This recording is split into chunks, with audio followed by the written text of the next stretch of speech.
Welcome to Bite-Sized Recipes, your go-to source for culinary curiosities. I'm Anna, and today, January 1st, 2025, we have an exciting episode for you.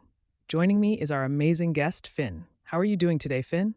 I'm great, Anna. Thanks for having me.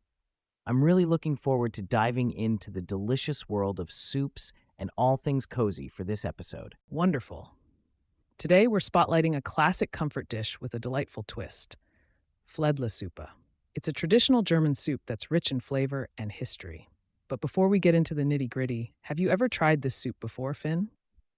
I have, and it's one of those soups that just hugs you from the inside. It's simple, but with layers of taste that develop over time. What really makes it stand out is the Flädle, or pancake strips, which add such an interesting texture. Exactly.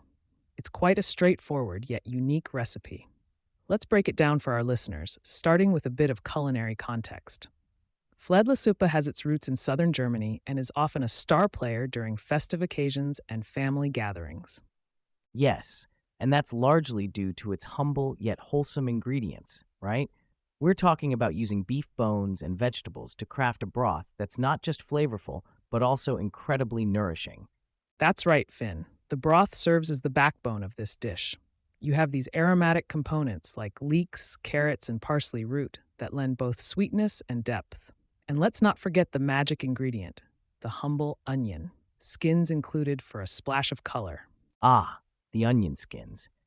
It's little details like these that can transform the hue of your broth, giving it that warm, inviting glow that's so quintessential to Flädlesuppe.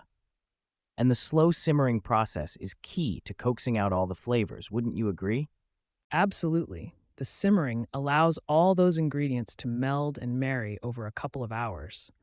It's like a beautiful symphony where each component plays its own part. But I can't help but highlight the role of patience here. Letting it cook slowly is essential to extract as much flavor as possible. Precisely, patience is indeed a virtue, especially when making broth. There's something so meditative about letting a soup slowly bubble away, isn't there? It is, and that therapeutic element extends to the preparation of the Flädle as well. Pancakes are made from a basic batter of eggs, milk, and flour, but their purpose in Flädlesuppe turns them into something extraordinary. True, and the thin, delicate strips created by rolling and cutting the pancakes become these fantastic little ribbons in the soup.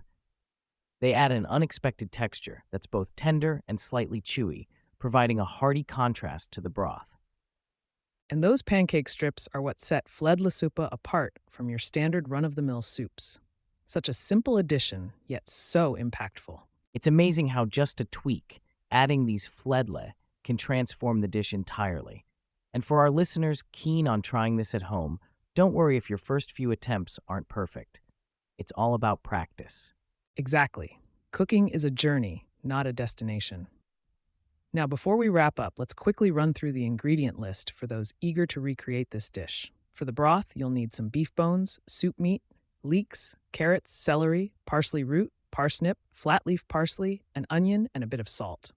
And for the Flädle, it's just flour, eggs, milk, salt, and a touch of butter. It's quite a short list when you think about it, yet it packs a punch. I'm sure many listeners already have these staples in their pantry. Indeed, a testament to the power of simplicity. Well, that's all the time we have for today. But before you go, do remember to like and subscribe to the channel A Amazing Talks for more delightful culinary adventures. It's been so much fun chatting with you about Flädlesuppe, Anna. I hope our listeners feel inspired to give this cozy dish a try. Thank you, Finn, for sharing your wonderful insights. Goodbye for now, everyone.